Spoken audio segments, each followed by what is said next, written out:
आफ्रा 1978 act.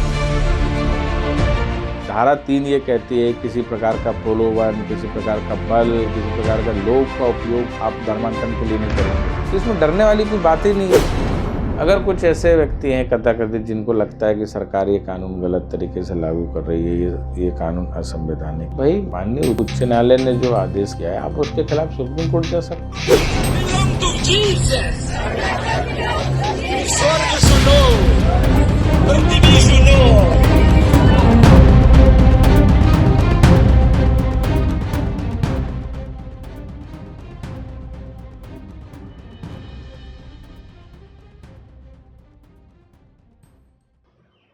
नमस्कार। अरुणाचल प्रदेश में धर्म जनजातियों को लेकर कानूनी तरह से सुरक्षित रखने के लिए काफ़ी चिंता चर्चा चल रहा है। Arunachal Pradesh freedom religion act जो आफ्रा 1978 की नाम से एक एक्ट लाया गया है, इस एक्ट के सपोर्ट में और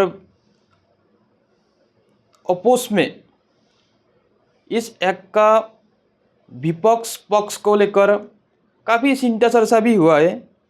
आज हम लोग कानूनी तौर से विपक्ष का भी बात रखेंगे, पक्ष का भी बात रहेंगे। हमारे साथ है प्रकाश कुमार उइके जी।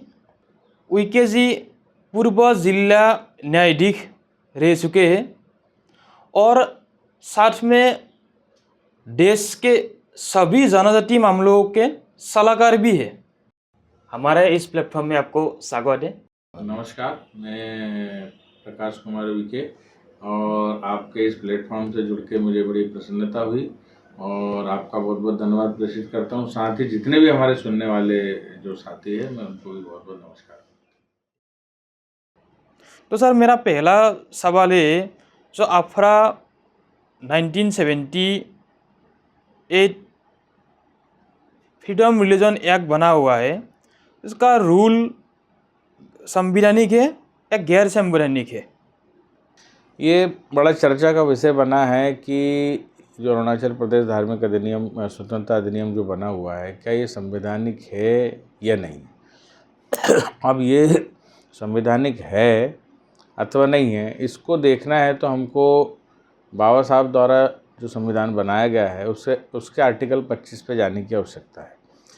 आर्टिकल 25 ये कहता है कि राज्य स्वास्थ्य की दृष्टि से, लोक प्रशासन की दृष्टि से, लॉ एंड ऑर्डर की दृष्टि से कभी भी इन सब विषयों पे, धार्मिक विषयों पे कानून बना सकता है। और जब 1970 का एक्ट जो बना हुआ है, ये 1970 एक्ट का जो एक्ट बना है, जब अरुणाचल प्रदेश की पहली विधानसभा जब बैठी थी उस समय ये एक्ट जो है पारित हुआ था। लगभग 5 दशक इस एक्ट को पारित हुए हो चुके हैं, किंतु कहीं ना कहीं नियम ना बनाए जाने के कारण ये एक्टिव मोड में नहीं आया, इसका कोई उपयोग नहीं हो सका। तो सरकार को बिल्कुल इस तरह का एक्ट बनाने का जो है अधिकार है और भारत का संविधान उनको ये अधिकार देता है। तो सर, मेरा दूसरा सवाल है, अरुणाचल प्रदेश जो फ्रीडम रिलीजन एक्ट है, इस एक्ट को लेकर लोगों की मन में एक गंभीर सवाल है कि ये एक्ट क्यों लाया गया, क्या ज़रूरत आया इस एक्ट का? देखिए, बड़े दिनों से ये चर्चा चल रही है कि भाई ये जो अरुणाचल प्रदेश धार्मिक स्वतंत्रता अधिनियम 1978 जो बनाया गया है, इससे ऐसा हो जाएगा, इससे वैसा हो जाएगा। जब ये एक्ट जो है 1978 में बनाया गया था, उस समय की विधानसभा यानी जो जनता के रिप्रेजेंटेटिव है, जनता की जो प्रतिनिधि है, उन्होंने मिलकर इस एक्ट को बनाया था और भारत का संविधान भी इसकी अनुमति देता है कि भाई इस तरह का एक्ट जो है सरकार बना सकती है। मध्य प्रदेश में लागू है, उत्तर प्रदेश में लागू, देश के अन्य प्रदेशों में भी इस तरह का एक्ट लागू है। तो सरकार अगर संवैधानिक तरीके से कोई एक्ट बना रही है, कोई कानून बना रही है, किसी विषय विशेष पे कोई कानून का निर्माण कर रही है, तो ये सरकार की अधिकारिता है, ये उनका काम है। तो इसको एक अलग अलग चर्चा के रूप में इस पे डरने का, इसके संबंध में अलग अलग र्यूमर फैलाने का या अफवाह फैलाने का मुझे लगता है कि कोई बहुत ज़्यादा महत्व नहीं रह जाता। अगर प्रदेश की जनता को सही तरीके से इस एक्ट के बारे में, इसके रूल्स के बारे में समझाया जाए तो निश्चित रूप से जो एक डर है, जो एक अफवाह का वातावरण है, वो समाप्त हो जाएगा। हाँ, ये बार बार एक प्रश्न उठता है कि भाई प्रदेश की सरकार या अरुणाचल प्रदेश की सरकार एक ऐसा एक्ट बनाने जा रही है कि जो संवैधानिक है। मैं एक छोटी सी बात करूँगा, जब 1978 में एफ्रा एक्ट आया था, तब से लेके आज 5 दशक तक किसी ने भी उसको कोर्ट में चैलेंज नहीं करा। स्वयं PIL के माध्यम से जब माननीय हाईकोर्ट के समक्ष ये विषय गया, अगर माननीय हाईकोर्ट को ये लगता कि यह संवैधानिक है तो माननीय हाईकोर्ट क्यों 6 महीने के अंदर राज्य सरकार को इसके रूल्स बनाने के लिए कहती। तो इसका सीधा सीधा मतलब है कि केवल एक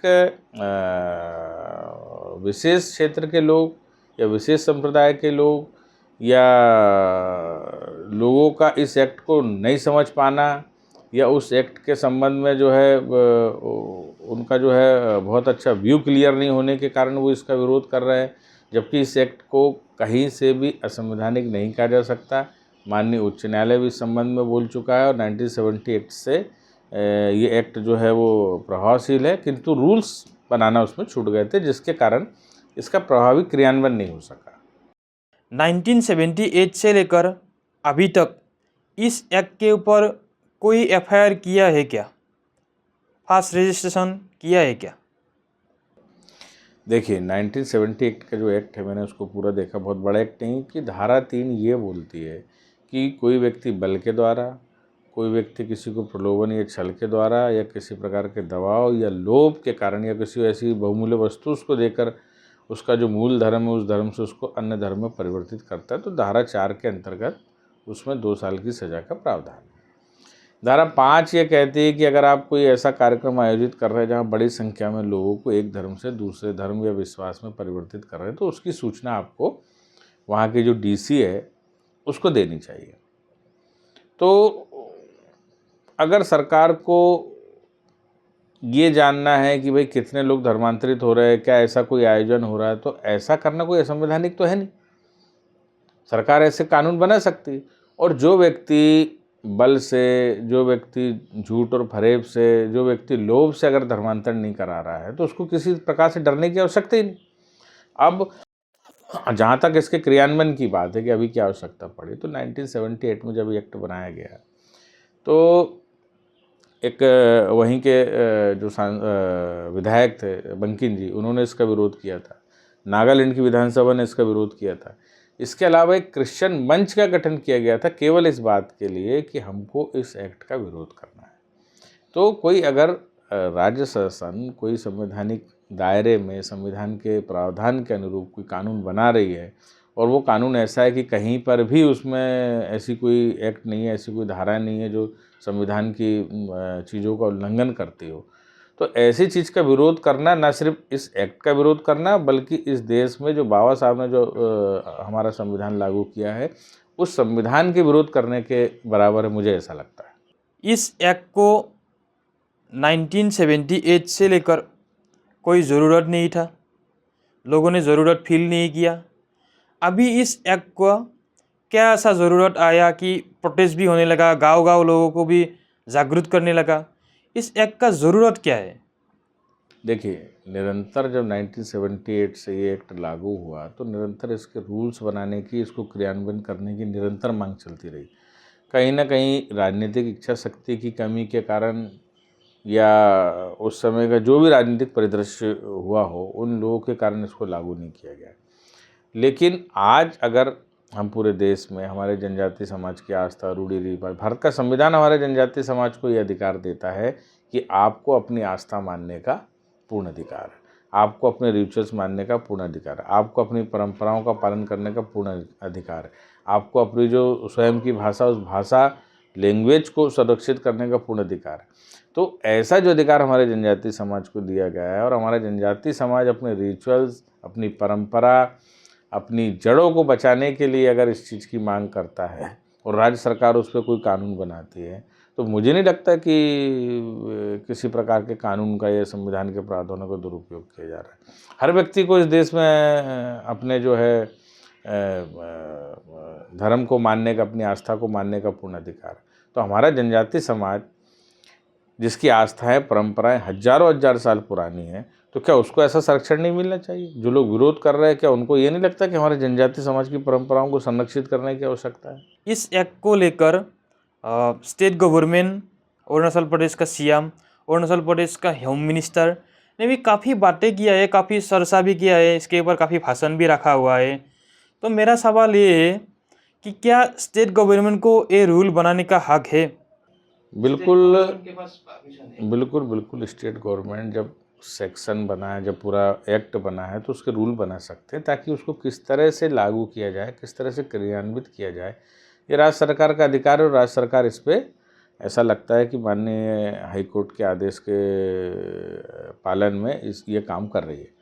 लेकिन कहीं ना कहीं मुझे लगता है कि जो हमारे राजनीतिक नेता हैं, पदाधिकारी है, वो तो इस चीज़ को लेकर जनता के बीच में जा रहे हैं, लेकिन हमारे सामाजिक संगठनों का ही उतना ही दायित्व है कि वो भी इस विषय को लेकर लोगों के बीच में जाए। चूँकि थोड़ा सा कानून का मामला है और लोग कानून से थोड़े से अनभिज्ञ रहते हैं, इस कारण से अफवाहों का भी बाजार गर्म रहता है। कानून को लेकर तरह तरह की अफवाहें भी फैलाई जाती है। कानून बहुत सरल है, कुछ नहीं है। धारा 3 ये कहती है किसी प्रकार का प्रलोभन, किसी प्रकार का बल, किसी प्रकार का लोभ का उपयोग आप धर्मांतरण के लिए नहीं करेंगे। धारा 5 कहती है कि कभी भी अगर इस तरह से एक धर्म से दूसरे धर्म में अगर आप लोगों को धर्मांतरित कर रहा है, उसकी कोई सभा कर रहा है, उसका कोई अगर आप मीटिंग कर रहे हैं, तो उसकी सूचना आपको जो है सरकार को देना है। तो इसमें डरने वाली कोई बात ही नहीं है। और ऐसे कोई भी प्रावधान उसमें नहीं है जो अनलीगल हो, या जो संविधान की आत्मा के विरुद्ध हो, या जो संविधान के विरुद्ध हो। तो कहीं भी ऐसी डरने वाली बात नहीं है। इस एक्ट का अधिक से अधिक प्रचार प्रसार हमारे जो समाज सेवी हैं वो भी इसको समझ के हमारे लोगों के बीच में जाएं, उनमें विश्वास जगाएं कि इस तरह का एक्ट आने से किसी भी धर्म विशेष के व्यक्ति को घबराने की या डरने की ज़रूरत नहीं। अगर आप चोरी नहीं करते हैं तो चोरी से संबंधित किसी भी प्रकार के अपराध में चाहे फांसी की सज़ा हो जाए, चाहे 10 साल की सज़ा हो जाए, चाहे उम्र कैद की सज़ा, आपको डरने की आवश्यकता क्या है? डरे तो वो जो चोरी करता है। जब आप चोरी नहीं कर रहे, आप बल से कोई धर्मांतरण नहीं करा रहे, आप छल से कोई धर्मांतरण नहीं करा रहे, आप किसी को लोभ दे के कोई धर्मांतरण नहीं कर रहे, तो आपको इसमें डरने की कोई आवश्यकता नहीं। हाँ, कोई व्यक्ति अपनी मर्जी से अगर किसी धर्म विशेष या विश्वास पे जाना चाहता है तो वो स्वतंत्र, वो जा सकता है। लेकिन उसको इस तरह से विश्वास दिलाने के लिए, धर्मांतरित करने के लिए बल, छल और लोभ का जो उपयोग किया जा रहा है वो मेरी दृष्टि से, क्या कानून की दृष्टि से भी बिल्कुल असंवैधानिक है, अनलीगल है और एक अपराध है। अगर आसान भाषा में इस एक्ट को जानना होगा, अगर गांव के जो लोग हैं, अरुणाचल प्रदेश के जो पहाड़ी लोग हैं, गांव का लोग हैं, उनको अगर आसान भाषा में बोला गए तो इस एक्ट का इम्पोर्टेंट सेक्शन जो है वो क्या हो सकता है? इम्पोर्टेंट सेक्शन क्या है? आप उस सेक्शन के बारे में थोड़ा डिटेलली हमारे व्यूअर्स को बताइए। बहुत सरल है। उस एक्ट को लाने का उद्देश्य ये था कि हमारे जनजातीय समाज की रूढ़ी, रीति रिवाज, प्रथा, परंपरा जो हजारों हजार साल से चली आ रही है उसको संरक्षित करना। एक धोनी बोलो जो एक संप्रदाय है, जो समुदाय है, वो प्रकृति की पूजा करता है, वो नेचर की पूजा कर रहा है, तो उसको अपने नेचर की पूजा करने से ना रोका जाए, वो अपनी नेचर की पूजा करना। लेकिन कुछ लोग ऐसे हैं, सेक्शन 3 ये साफ बोलता है कि बल के माध्यम से, लोभ के माध्यम से या छल के माध्यम से, क्योंकि जनजातीय समाज बहुत सीधा साधा है और कहीं कहीं जो है एजुकेशन की कमी होने के कारण, उसके सीधे होने के कारण, मुख्य धारा से अलग होने के कारण, अन्य समुदाय से बहुत ज़्यादा संपर्क न होने के कारण कई बार वो किसी दूसरे व्यक्ति की बातों पर विश्वास कर लेता है। वो किसी व्यक्ति की सेवाओं को ये मान लेता है कि भाई वो सब कुछ है उसके लिए। तो ऐसा किसी व्यक्ति को भ्रम में डाल के, किसी व्यक्ति पे प्रभाव डाल के अगर उसकी जो रूढ़ी, रीति रिवाज, परंपरा, आस्था को अगर परिवर्तित किया जाता है, उसको एक विदेशी धर्म विशेष की ओर आकर्षित किया जाता है और उसको बताया जाता है कि आपकी जो रूढ़ी, रीति रिवाज, परंपरा है वो अंधविश्वास है, वो ठीक नहीं है, तो इसकी अनुमति भारत का संविधान भी नहीं देता। तो सेक्शन 3 सीधा सीधा बोलता है कि अगर ये 3 गलत चीज़ें हैं, बल है, छल है, लोभ है, इसके माध्यम से आप किसी को धर्मांतरित करते हैं तो धारा 4 इसके दंड का प्रावधान करता है और धारा 4 बोलता है कि इसके लिए 2 साल की सज़ा आपको होगी। धारा 5 ये कहता है कि कहीं आप ऐसा कोई मीटिंग, कोई ऐसा कार्यक्रम कर रहे हैं जिसमें बड़ी संख्या में लोगों को धर्मांतरित कर रहे हैं या उनकी आस्था विश्वास को बदल रहे हैं, तो उसकी सूचना आपको प्रशासन को देने में क्या परेशानी है? आपको कोई परेशानी नहीं होनी चाहिए। अगर आप सारा काम सहमति से कर रहे हैं, सामने वाले की कंसर्न लेके कर रहे हैं, वो अपनी मर्ज़ी से आपके बीच में आ रहा है, तो आपको उसको बताने में, सरकार को घोषित करने में, सरकार को सूचना देने में क्या तकलीफ़ है? भाई आज आप छोटा सा भी कोई कार्यक्रम करते तो अनुमति लेने सरकार के पास जाते नहीं। तो सरकार के लॉ एंड ऑर्डर, शांति व्यवस्था और उसकी जानकारी के लिए सरकार को ये तो पता होना चाहिए ना कि भाई कितने लोग इस उसमें जा रहे हैं, अलग धर्म में जा रहे हैं, अलग विश्वास में जा रहे हैं, आपकी मीटिंग में शामिल हो रहे हैं। ये जानने का अधिकार सरकार को है और अगर आप ऐसी सूचना नहीं देते तो उसमें 1 साल की सज़ा का प्रावधान है। तो मुझे लगता है कि जो प्रावधान है वो बिल्कुल सिंपल है, लोगों को बिल्कुल स्पष्ट समझ में आ रहा है। लेकिन कुछ कथाकथित व्यक्ति जो है हमारे सीधे साधे जनजाति समाज को, हमारे सरल जनजाति समाज को, उसको गलत तरीके से इसकी बयानबाजी कर रहा है। जब आपके मन में कोई चोर नहीं है, आपके मन में कोई खोट नहीं है, तो आपको इस कानून से डरने की बिल्कुल भी आवश्यकता नहीं है। कि आफरा एक्ट को लेकर पक्ष में भी विपक्ष में भी सपोर्ट एंड अपोज दोनों में भी काफ़ी चर्चा किया गया है, काफ़ी इसके ऊपर बात भी रखा गया है। मेरा अगला सवाल ये है कि जो ये आफरा एक्ट है, आफरा एक्ट जैसा एक्ट प्रदेशों में कई दूसरा जगह ऐसा लागू हुआ है क्या?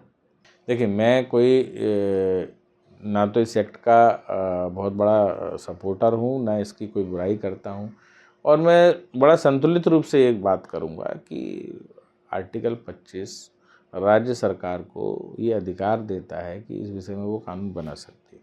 अभी जो लोग सपोर्ट कर रहे हैं तो सीधी सी बात है, वो संवैधानिक बात कर रहे हैं।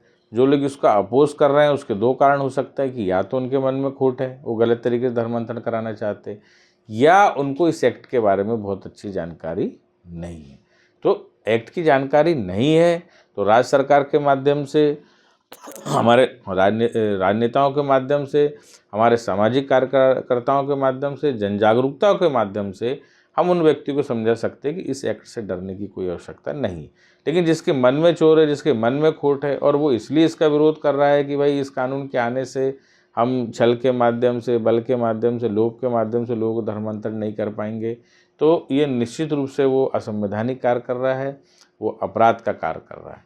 तो 2 तरह के लोग हैं जो उसका विरोध कर रहे हैं। एक वो लोग हैं जो इस एक्ट को समझ नहीं पा रहे हैं और एक वो लोग हैं जिनके मन में कहीं ना कहीं खोट है, चोर है और वो गलत तरीके से जो है इस एक्ट को लागू नहीं होना देना चाहते और गलत तरीके से धर्मांतरण करना चाहते। रही बात अन्य प्रदेशों की, तो अभी आप उत्तर प्रदेश की बात ले लें, आप मध्य प्रदेश की बात ले लें, ऐसे सभी प्रदेशों में धर्मांतरण स्वतंत्र अधिनियम जो है लागू है और इसका कहीं भी कोई मिसयूज़ की कोई ऐसी खबरें नहीं आ रही कि इस कानून का मिसयूज़ कभी हुआ हो और इस कानून के मिसयूज़ से कोई इनोसेंट व्यक्ति जो है वो गया हो। यहाँ तक कि इस एक्ट में ये भी प्रावधान है कि अपराध जो है वो संज्ञेय अपराध होगा। साथ ही साथ इस अपराध के संबंध में जो भी न्यायालय के समक्ष जो चालान पेश किया जाता है उसके पहले उस क्षेत्र के जो है डीसी से अनुमति ली जाएगी। तो इतने सारे उसमें अच्छे प्रावधान किए गए हैं, इतना सरल ढंग से उस कानून को लिखा गया है, उसके बाद भी अगर लोग उसको समझना नहीं चाह रहे तो कहीं ना कहीं ठीक है, प्रचार प्रसार की कमी हो सकती है, या जो नहीं समझना चाह रहे समझते हुए भी तो कहीं ना कहीं उनके मन में खोट है, चोर है और वो इस कानून को लागू ना होने देने का जिस प्रकार का जो वो विरोध कर रहे हैं वो निश्चित रूप से उनका जो विरोध है वो असंवैधानिक है, संविधान की आत्मा के विरुद्ध है। एक बात और मैं कहता हूँ कि कुछ कथाकथित संगठनों का ये बयान आया कि भाई असंवैधानिक है और गलत है, तो भाई माननीय हाईकोर्ट उसमें डायरेक्शन दे चुका है। अगर आपको ऐसा लगता है कि भाई माननीय हाईकोर्ट के आदेश से भी आप जो है संतुष्ट नहीं, तो आप सुप्रीम कोर्ट क्यों नहीं चले जाते?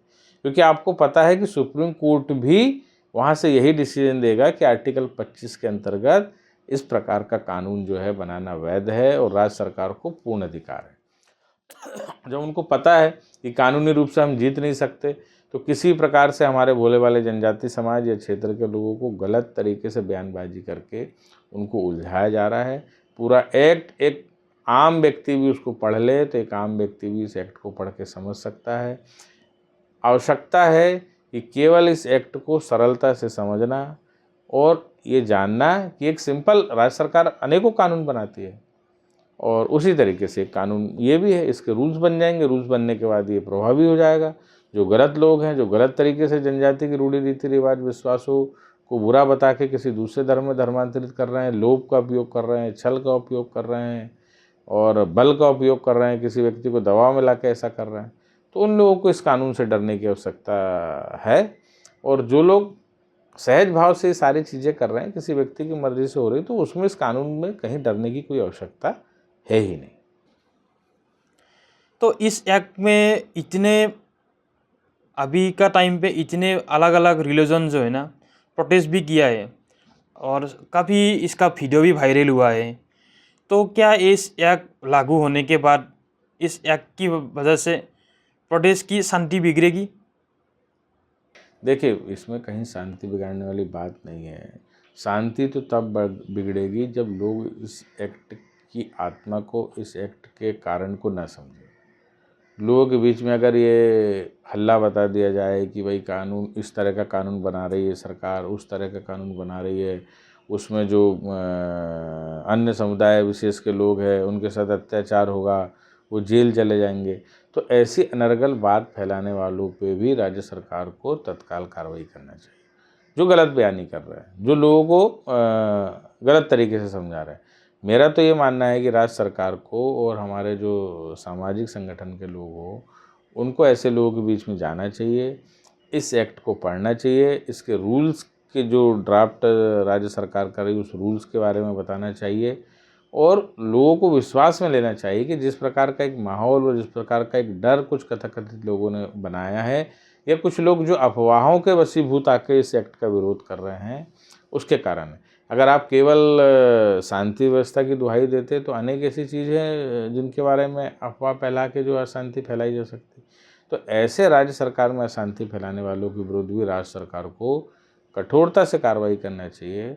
और मुझे लगता है कि ये जो कानून है वो जनजाति समाज की मूल पहचान, और उसकी पहचान उसकी संस्कृति, उसकी भाषा, उसकी रूढ़ी रीति रिवाज और उसकी आस्था।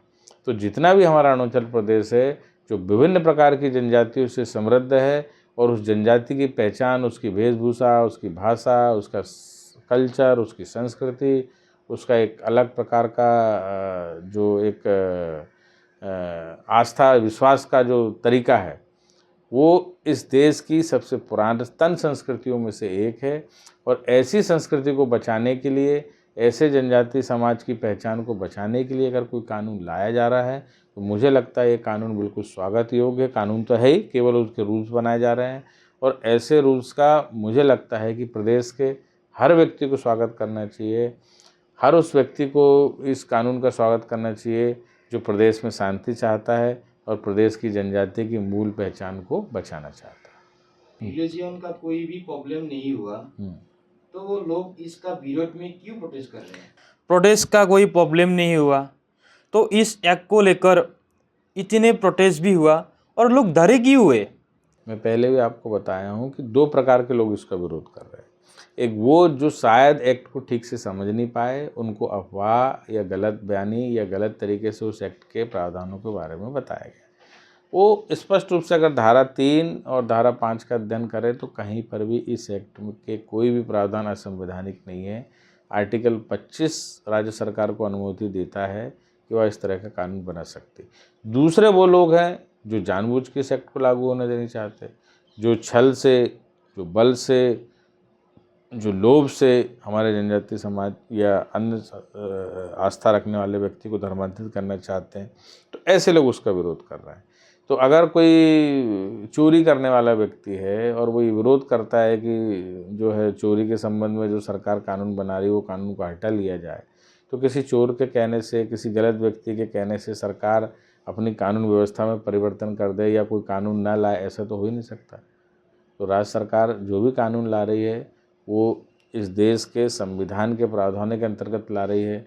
बाबा साहब अम्बेडकर ने आर्टिकल 25 के संबंध में बहुत सारी बातें कही है और ये इस देश की बड़ी यूनिक पहचान है कि इस देश में आर्टिकल 25 है जो सभी व्यक्तियों को अपने धर्म, आस्था और अपनी जो प्रैक्टिसेस हैं उनको जो है परफॉर्म करने की, उनको मानने की अधिकारिता देता है।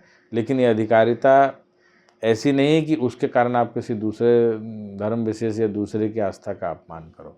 तो आर्टिकल 25 की लाइट में, आर्टिकल 25 के प्रावधानों के आलोक में ये बहुत अच्छा कानून है जिसके रूल्स बनाए जा रहे हैं। ये स्वागत योग्य कानून है और इसका हमें सभी समाज के संगठनों को भी और राज्य सरकार को भी लोगों के बीच में इसको लेके जाना चाहिए, उसका प्रचार प्रसार करना चाहिए। उसके संबंध में जो अफवाहें हैं या जो गलत बयानी हुई है उसको दूर करना चाहिए और इस कानून को शीघ्र ही लागू किया जाना चाहिए। अगर इस एक्ट से मैं सहमत नहीं हूँ, सरकार गलत तरीके से इस एक्ट को लाया गया है, मैं यानी कि अरुणाचल के कोई भी गांव का लोग है, अरुणाचल का कोई भी प्रदेश का लोग हो, तो वो कहाँ अपील करेंगे? क्या ऐसा सिस्टम है कि इस एक्ट के ऊपर ऐसा कुछ डिटेल या बता सकते हैं? अगर कुछ ऐसे व्यक्ति हैं कथाकथित जिनको लगता है कि सरकार ये कानून गलत तरीके से लागू कर रही है, ये कानून असंवैधानिक है, तो भाई माननीय उच्च न्यायालय ने जो आदेश किया है आप उसके खिलाफ सुप्रीम कोर्ट जा सकते हो, आप डबल बेंच में जा सकते हो, आपका कानूनी रास्ता खुला है। अगर आप जो भी लोग इसको असंवैधानिक कहते हैं या जो भी लोग कहते हैं कि ये संविधान के विरुद्ध है, तो उनके लिए रास्ता खुला है। भाई कोई चीज़ संवैधानिक है या नहीं है ये डिसाइड करने वाला मैं और आप नहीं हो सकते। इसको डिसाइड करने के लिए एक व्यवस्था है हमारे देश में और उस व्यवस्था का नाम है न्यायपालिका। आप न्यायपालिका के माध्यम से आगे जा सकते हैं। केवल लोगों के बीच में जाके विरोध करना, लोगों को प्रोपेगेंडा फैलाना, लोगों को गलत बयानी करना, ये काम नहीं है। अगर आपको लगता है किसी क्रिश्चियन मंच को या किसी धर्म विशेष के लोगों को या किसी क्षेत्र विशेष के लोगों को जो इसका विरोध करते हैं कि भाई असंवैधानिक है, तो आप जाके उसको माननीय सुप्रीम कोर्ट में चैलेंज करिए, उसको चुनौती दीजिए। ये किसने आपको रोका? लेकिन आप लोगों को भ्रमित कर रहे हैं, लोगों को गलत बयानी कर रहे हैं, तो ये टोटल एक तरह का अपराध है। धन्यवाद आपका बहुत बहुत कि आज आपने मुझे अफरा एक्ट अरुणाचल प्रदेश धार्मिक स्वतंत्रता अधिनियम 1978 के संबंध में बातचीत करने के लिए आमंत्रित किया। और मैं न सिर्फ आपको बल्कि जितने भी हमारे सुनने वाले हैं, इस वीडियो को जो लोग देख रहे हैं, उन सभी को भी धन्यवाद देता हूँ।